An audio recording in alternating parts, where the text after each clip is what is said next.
नमस्कार विद्यार्थी मित्रांनो, आपण लास्ट जी ईडीएम बघत होतो ती रायटिंग ऑन द वॉल हे झालेलं आहे. त्यानंतर रायटिंग ऑन द वॉल बघत होतो आणि मध्येच ते लेक्चर जे आहे थोडंसं थांबलं, परंतु ते अपलोड केले आहे. त्याच्यानंतरचं कंटिन्युएशन हे आहे.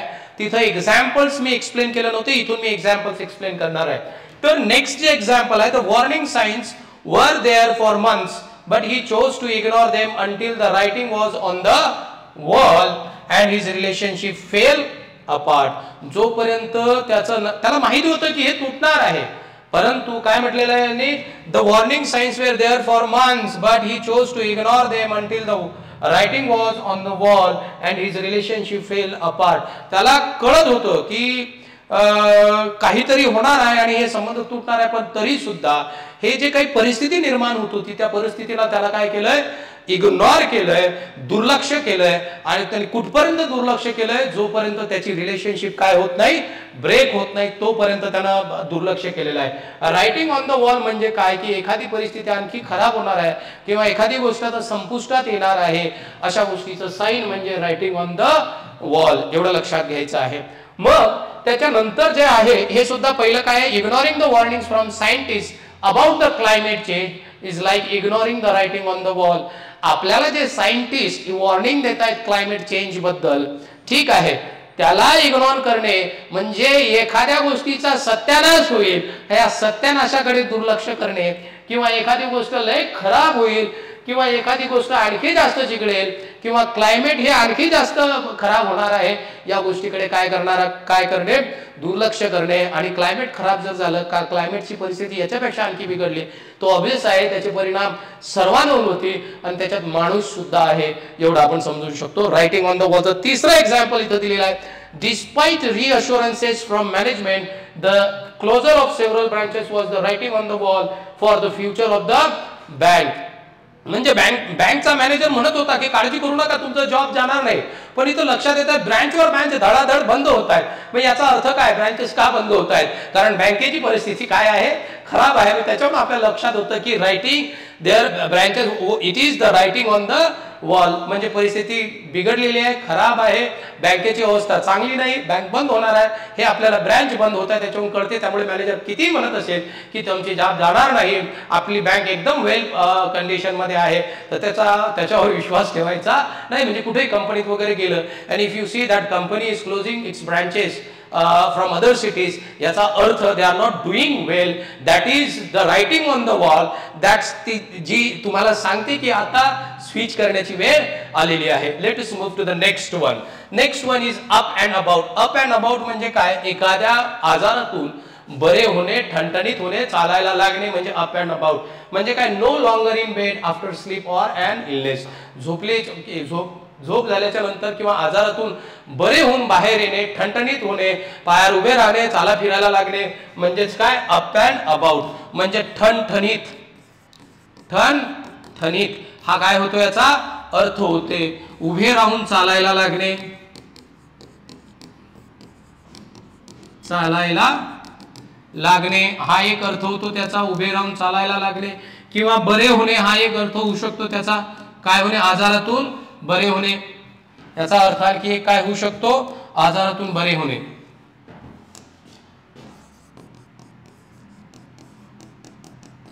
आजारातून बरे होणे हा सुद्धा त्याचा एक काय करू शकतो, अर्थ होऊ शकतो. अप अँड अबाउट, नाव I am up and about, I can do my work. आता मी एकदम बरा आहे, ठणठणीत आहे, ठीक आहे, मी माझं काम करू शकतो, हा त्याचा काय होतो, अर्थ होतो. नेक्स्ट आहे the pot calling the kettle black.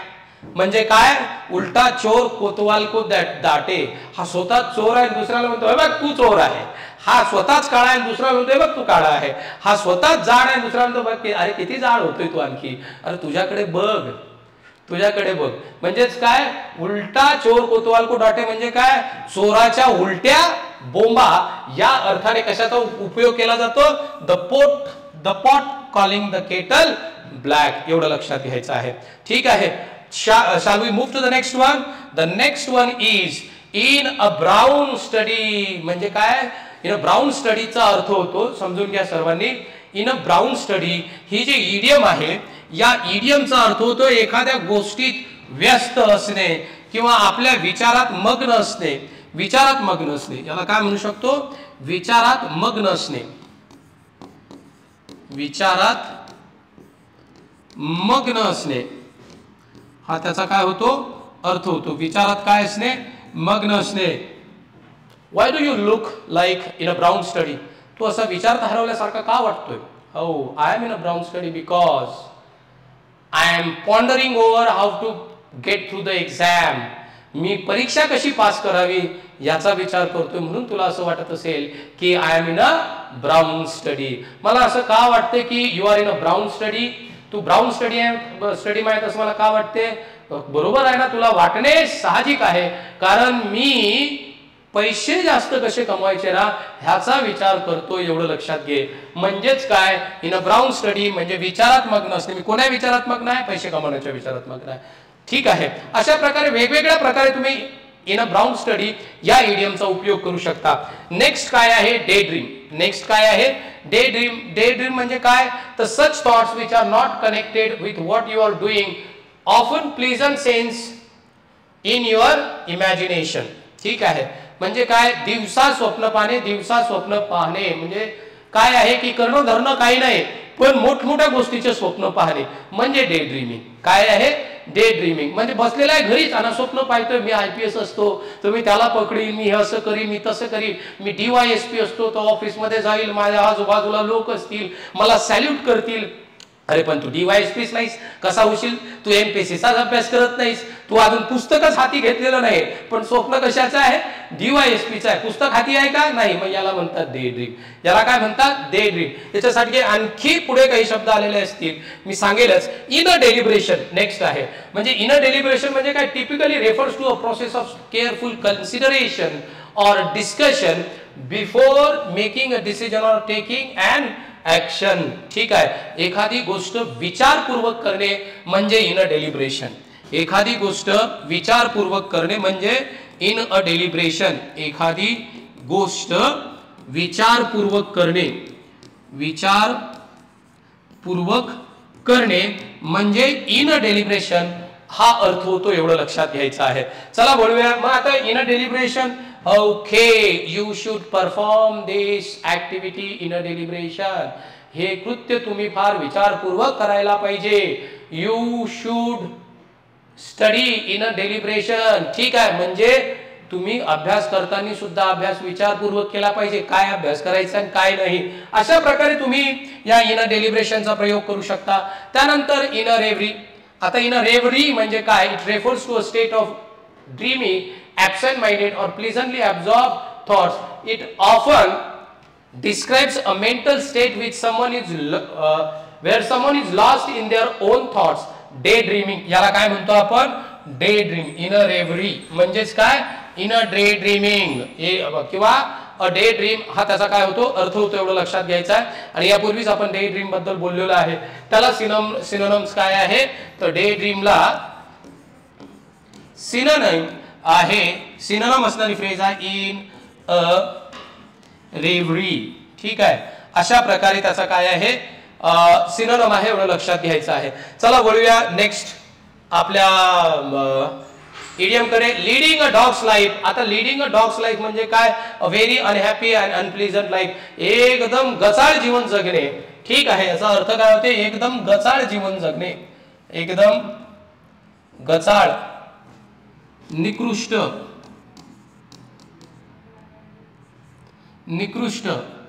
दर्जाचे जीवन. गचाळ र झालेलं आहे, एकदम गचाळ किंवा निकृष्ट दर्जाचे जीवन. गचाळ किंवा निकृष्ट दर्जाचे जीवन, निकृष्ट दर्जाचे जीवन हा त्याचा काय होतो, अर्थ होतो. Leading a dog's life. After losing her job and facing financial difficulties. ठीक आहे, शी फेल्ट लाईक, इथं शी आहे ती, ही नाही. She felt like she was leading a dog's life struggling to make ends meet.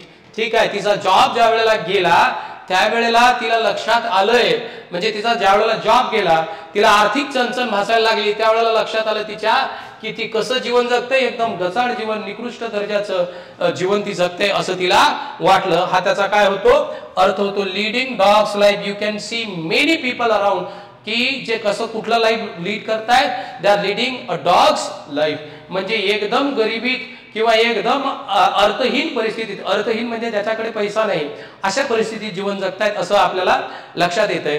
त्यानंतरची नेक्स्ट जी इडियम आहे ती आहे living in a constant strike.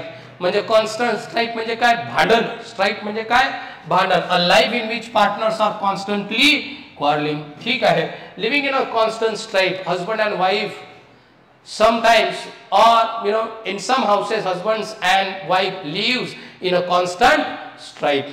My friends are living in constant strife, म्हणजे नेहमी भांडतच राहतात एवढं लक्षात घ्यायचं आहे. Living in a constant strife. Would you like to live in a constant life, तुला would you like to live in a constant strife, म्हणजे तुला नेहमी भांडणाच्या वातावरणात राहायला आवडेल का, तर नो, नॉट ॲट ऑल, कोणालाच राहायला आवडणार नाही. मग याचा living in a constant strike म्हणजे काय, सतत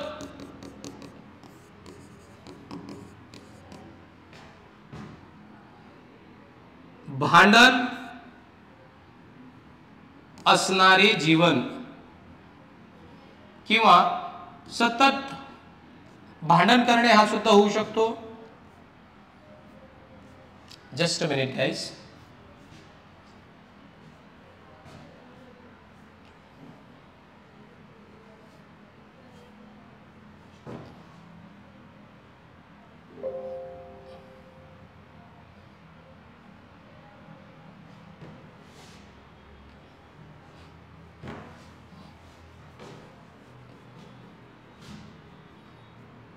Yes, in a brown study, daydream, in a deliberation, in a reverie.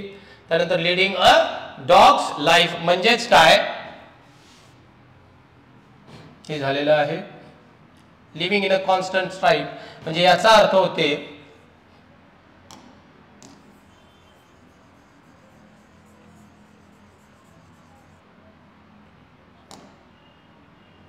सतत भांडण करणे असा सुद्धा एक याचा अर्थ होऊ शकतो. Just a minute.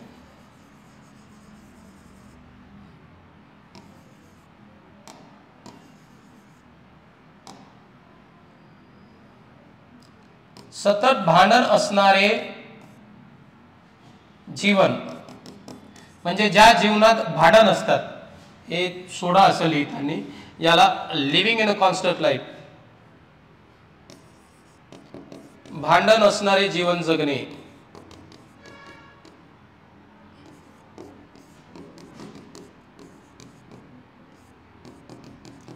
किंवा ज्या जीवनात भांडण आहे असं जीवन जगणे किंवा भांडत जीवन जगणे. काय होतं याचा अर्थ, भांडत जीवन जगणे, भांडत जीवन जगणे किंवा कटणे, ज्या जीवनात भांडण आहे.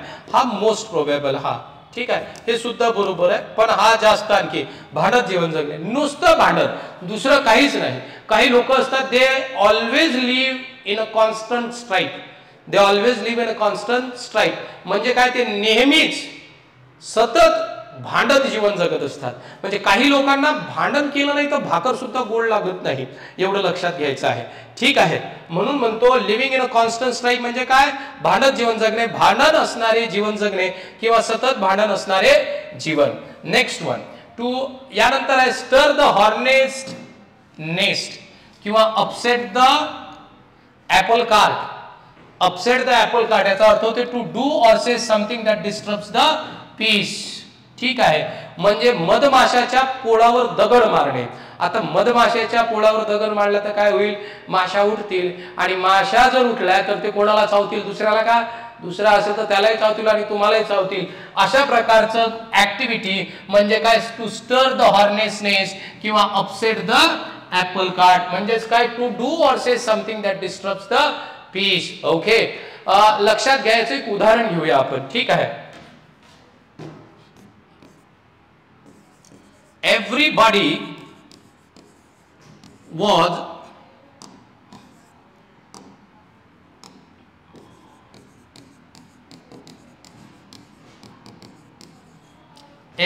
was studying in the library when he came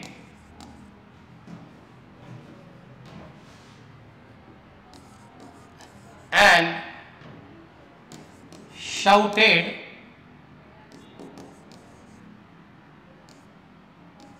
loudly. It stirred. It stirred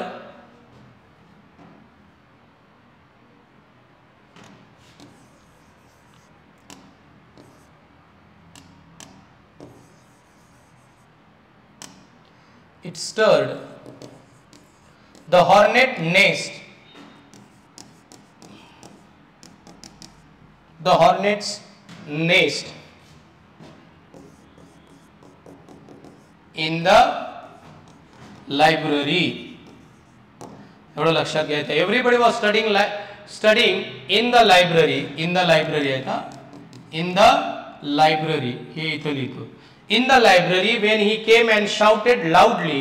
and shouted लाऊडली म्हटलं, शाउटेड म्हटलं नंतर आलं. शाउटेड लाऊडली खूप जोरानं म्हणू शकतात. Shouted loudly it stirred the hornet's nest in the library. किंवा असंही म्हणू शकता everybody was studying in the library when he came and shouted it stirred the hornet's nest or it upset the apple cart. या प्रकारे तुम्ही हे वाक्य म्हणू शकता. किंवा तुम्ही असंही म्हणू शकता की अरे तिथं एक ऋषी आहे ना, ते मस्तपैकी मेडिटेशन करत होते, पण तो आला आणि एवढा धांगड धिंगड केला की त्या धांगड धिंगड्यानं काय झालं? स्टर द हॉर्नेट्स. की त्या धांगड धिंगानं ते हॉर्नेट्स नेस्ट स्टर केलं. त्या धांगड धिंग्यानं ते हॉर्नेट्स नेस्ट काय केलं? स्टर केलं. म्हणजे शांतता काय करून टाकली? भंग करून टाकली. म्हणजे स्टर्निंग द टू स्टर म्हणजेच काय? स्टर द हॉर्नेट्स म्हणजे काय? शांतता भंग करणे. काय होते याचा अर्थ? शांतता भंग करणे. एवढं लक्षात घ्यायचं. म्हणून म्हटलं एखादं मोहळ असेल आणि त्याच्यावर जर दगड मारत असो तर तिथं असली शांतता काय होते? भंग होते. स्टरिंग द हॉर्नेट्स नेस्ट म्हणजे शांतता भंग करणे. अपसेट द ऍपल कार्ट तर याचाही अर्थ काय होतो? शांतता भंग करणे. एवढं लक्षात घ्यायचं आहे. ठीक आहे. तुम्ही बघू शकता एखाद्या वेळेस जर कोणी आपले टीचर्स डिस्कशन करत असतील तर आणि तिथं जाऊन तुम्ही शांतता भंग करत असाल तर ते काय होईल? स्टरिंग द हॉर्नेट्स नेस्ट किंवा यू स्टर द हॉर्नेट्स नेस्ट. शाळेत असं सांगितलं जाते की डोंट स्टर the hornet's nest when your teacher is teaching you. ठीक आहे. ज्या वेळेला शिक्षक शिकवतात त्यावेळेला हॉर्नेट्स नेस्ट स्टर करायचं नाही. एवढं लक्षात घ्यायचं. किंवा ऍपल कार्ट अपसेट करायची नाही. हे अशा प्रकारचे ह्या ज्या इडियम आहेत ह्या इडियम मराठीतून बोलून सुद्धा आपण वापरू शकतो. एवढं लक्षात घ्यायचं आहे. हे बघा मी बोलतोय, माझं बोलताना कमेंट करून हॉर्नेट्स नेस्ट स्टर करायची नाही किंवा माझा ऍपल कार्ट अपसेट करायचा नाही म्हणजे शांतता भंग करायची नाही. कशातली? या कम्युनिकेशन मधली. असं मला म्हणायचं आहे. म्हणायचं काय? त्याला कुठेही वापरा. कुठं वापरता it does not make a sense. What make a sense की ते तुमच्या लक्षात राहते. हीच गोष्ट मी वारंवार तुम्हाला सांगतोय. नेक्स्ट जी आहे to stir the hornet's nest झालेला आहे. To upset the apple cart आहे बघा. Stir the hornet's causing trouble or provoking reaction that disturbs tranquillity much like disturbing a nest of hornet. म्हणजेच काय? एखादी कृती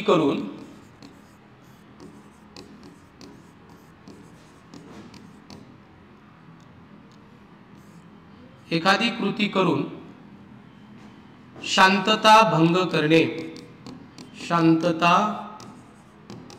भंग करणे हा त्याचा अर्थ होते. स्क्रीनशॉट काढून घेत चला पटापट. नेक्स्ट जी आहे to upset the apple cart. This idiom conveys the idea of causing disruption or chaos by interfering.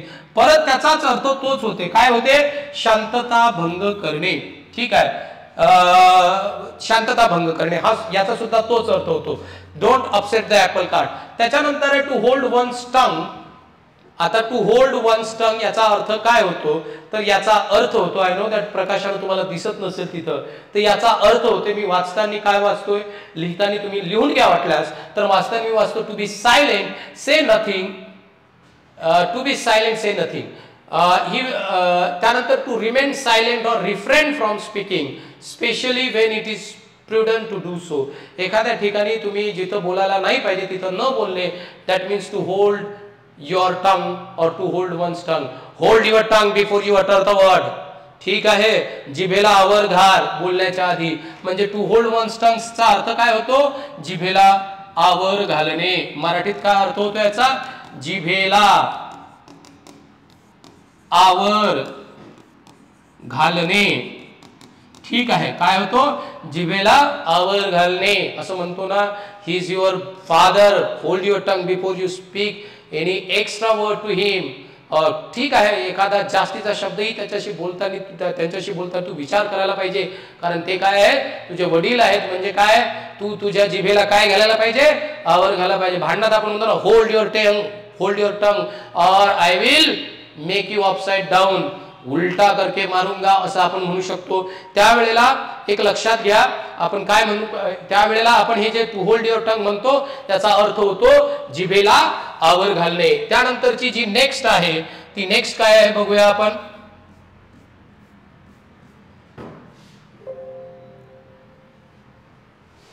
तर नेक्स्ट जी इडियम आहे ती इडियम आहे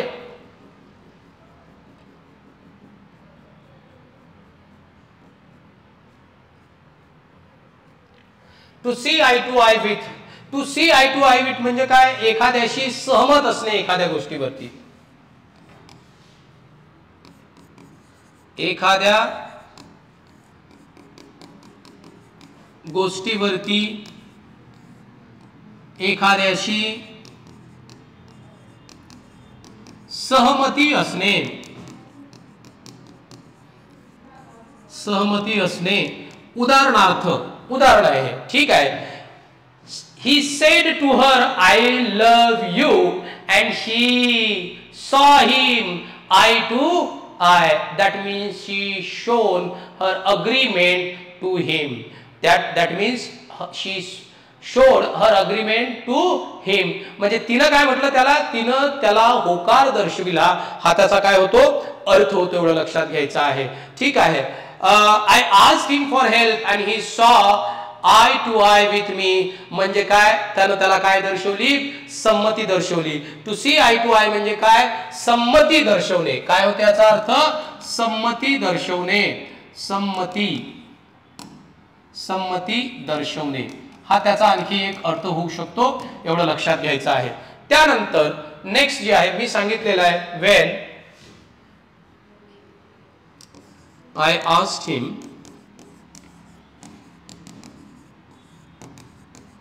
for help and he saw eye to eye with me. Eye to eye with me म्हणजे त्यांनी काय दर्शवली त्याला? मी त्याला मदत मागितली आणि त्या मदतीसाठी त्यानं त्याची काय दर्शवली? संमती दर्शवली. हा त्याचा अर्थ होतो. अरे मी त्याला पुस्तक मागितलं आणि त्यानं माझ्याकडे आय टू आय बघितलं म्हणजे त्यानं मला त्याची संमती दिली. हा त्याचा अर्थ होतो. एवढं लक्षात घ्यायचं आहे. ठीक आहे. त्यानंतर आहे ब्रेकिंग इन हॉर्स. आता ब्रेकिंग इन हॉर्स म्हणजे काय होतं? तर ब्रेकिंग इन हॉर्सचा अर्थ होते to discipline someone or to discipline something. ठीक आहे. मग इथं दिलेलं आहे, it is the process of training a young or inexperienced horse to accept riders, respond to commands and behave well in various situations. म्हणजेच काय? To discipline someone. एखाद्याला काय लावणे रे बाबा? डिसिप्लिन लावणे. हे म्हणजेच काय? Breaking in horses. काय होतो याचा अर्थ? ब्रेकिंग इन हॉर्सेस किंवा to break in a horse. काय होतो याचा अर्थ? To break in a horse. He doesn't know how to speak in public. Break in a horse, discipline him. ठीक आहे. ब्रेक इन अ हॉर्स म्हणजे काय? To discipline him. हा त्याचा अर्थ झालेला आहे. एवढं लक्षात घ्यायचं आहे. मग घोड्याला ट्रेनिंग देणे, घोड्याला डिसिप्लिन लावणे हा सुद्धा त्याचा एक अर्थ होऊ शकते. एखादा एकदम जंगली घोडा असतो आणि sometime you say ho you need to break in this horse. मग म्हणजेच त्याला डिसिप्लिन लावण्याची गरज आहे. एवढं लक्षात घ्यायचं आहे. ठीक आहे. त्यानंतर नेक्स्ट जे आहे to be in the swim. आता टू बी इन द स्विमचा अर्थ काय होते? एवढं लक्षात. It means to actively involve or participating in a particular activity or situation. It suggests being well informed and engaged in the latest development or event within a specific sphere or community. It implies being part of the mainstream or current trends. To be in the swim म्हणजे काय असणे? म्हणजे वेल informed असणे, माहित असणे, current ट्रेंडमध्ये असणे म्हणजेच काय the to be in the swim. ठीक आहे. अरे she answered all the current affair questions, that means she is in the swim. She is in the swim means she is well informed, she is updated. To be in the swim म्हणजे काय? Updated हा त्याचा एक अर्थ होतो. Updated. आणखी दुसरा काय दिलेला आहे? वेल इन्फॉर्म्ड. आणखीन काय अर्थ होतो? वेल इन्फॉर्म्ड. ठीक आहे. अपडेटेड हा त्याचा काय होतो? अर्थ होतो. एवढं लक्षात घ्यायचं आहे. I could answer the question because I am in the swim. I could answer all the English question because I am in the swim. She answered all the questions that were asked on political science because she is in the swim. म्हणजेच काय आहे? She is updated. हा त्याचा अर्थ होतो. एवढं लक्षात घ्यायचं आहे. ठीक आहे. After attending the conference, I feel like I am finally in the swim with the latest research in my field. आता मला असं वाटते की माझ्या फील्ड मधले जे लेटेस्ट रिसर्च आहे त्या रिसर्चशी मी कसा आहे? अपडेटेड आहे. त्या रिसर्चने मी अपडेटेड आहे. He is always in the swim of things when it comes to a local politics. Local पॉलिटिक्सच्या बाबतीत तो लय अपडेटेड असते. त्याला लय माहिती आहे लोकल पॉलिटिक्सची. He is in the swim म्हणजे त्याला सर्व माहिती आहे. एवढं लक्षात घ्यायचं आहे. मग त्याच्यानंतर by joining the coaching she hope to be in the swim of current affairs. मग कोचिंग क्लास जॉईन केल्यानंतर तिला असं वाटलं की ती काय होईल? She will be updated of current affairs. म्हणजे करंट अफेअर्स तिला काय होईल? करंट अफेअर्सच्या नॉलेज तिचं अपडेटेड होईल. हा त्याचा अर्थ होतो. एवढं लक्षात घ्यायचं आहे. To be in keeping with. To be in keeping with याचा अर्थ it means to be consistent और compatible with something, usually a particular standard, soil or expectation on a harmonized with. याचे उदाहरण सुद्धा दिले. her actions were not in keeping with company's value. मग काय? शी सुसंगत याचा अर्थ काय होतो? शी एखाद्या गोष्टीशी सुसंगत. इन कीपिंग विथ म्हणजे काय? एखाद्या गोष्टीशी शी सुसंगत. ठीक आहे. एखाद्या गोष्टीशी. Her actions were not in keeping with the company's values. कंपनीच्या जे काही व्हॅल्यूज आहेत त्या व्हॅल्यूजशी तिचं जे काही कृती आहे तिची कृती ही कंपनीच्या व्हॅल्यूजशी सुसंगत नव्हती. The decoration at the party were in keeping with the theme of the event. इव्हेंटच्या जी काही थीम आहे त्या थीमशी हे डेकोरेशन कसं आहे? सुसंगत आहे. त्यानंतर the proposed changes are in keeping with the current trends in technology. ठीक आहे. म्हणजे हे जे प्रपोज चेंजेस आहेत ही जी आपली करंट टेक्नॉलॉजी आहे या करंट टेक्नॉलॉजीशी कशी आहेत? सुसंगत आहेत. हा त्याचा अर्थ होतो. म्हणजे काय? एखाद्या गोष्टीशी सुसंगत असणे किंवा फक्त सुसंगत असणे असंही लिहू शकता. सुसंगत असणे असा त्याचा काय होतो? अर्थ होतो. एवढं लक्षात घ्यायचं आहे. नेक्स्ट काय आहे? Idiom. Draw off. To withdraw or remove, to divert or disturb. माघार घेणे किंवा एखादी गोष्ट एखाद्या ठिकाणाहून काढून टाकणे म्हणजे टू ड्रॉ ऑफ. ठीक आहे. अर्थ दिलेला आहे. He drew of some water from the well म्हणजे त्यानं विहिरीतून काय काढलं? थोडं पाणी काढलं. एवढं लक्षात घ्यायचं आहे. मग the troops ड्रीव of from the battlefield म्हणजे काय आहे की बॅटलफील्ड वरून, रणांगणावरून जे काही ट्रूप्स आहे, सैन्याची तुकडी आहे, तिने काय घेतलेली आहे? माघार घेतलेली आहे. एवढं लक्षात घ्यायचं आहे. नेक्स्ट आहे टू क्राय डाऊन. नेक्स्ट काय आहे? To cry down. मग आता या क्राय डाऊनचा अर्थ काय होतो? टू क्राय डाऊनचा अर्थ होतो it means to speak negatively about something or someone often in an attempt to discredit or diminish its value or importance. ठीक आहे.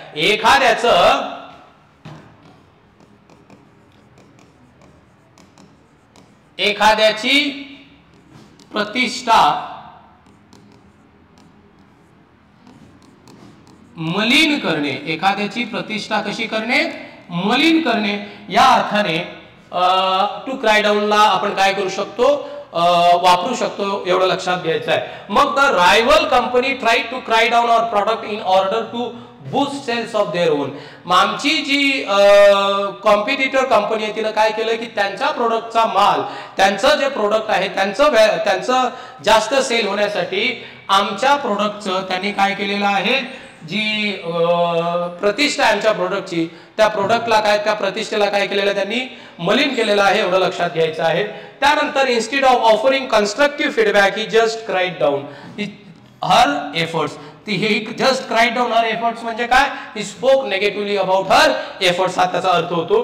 त्यानंतर आहे politicians often resort to crying down their opponents during election campaign. आता election चालू आहे बघा, प्रत्येक जण एकमेकावर काय करतोय, चिखलफेक करतोय, आणि ती चिखलफेक करणे म्हणजेच टू क्राय डाऊन. याचा अर्थ चिखलफेक करणे, चिखलफेक करणे हा सुद्धा होतो. चिखलफेक करणे किंवा नकारात्मक बोलणे, नकारात्मक बोलणे, नकारात्मक बोलणे हा त्याचा अर्थ होतो, एवढं लक्षात घ्यायचं आहे. चला, ही होती आपली शेवटची इडियम.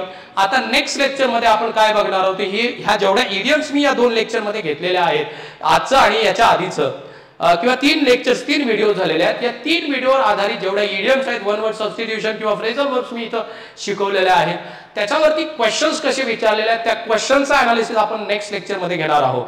आणि तो अनालिसिस झाल्याच्या नंतर आपण हेच क्वेश्चन टेलिग्रामला तुम्हाला सर्वांसाठी देणार आहोत. Thank you very much guys, see you in the next lecture.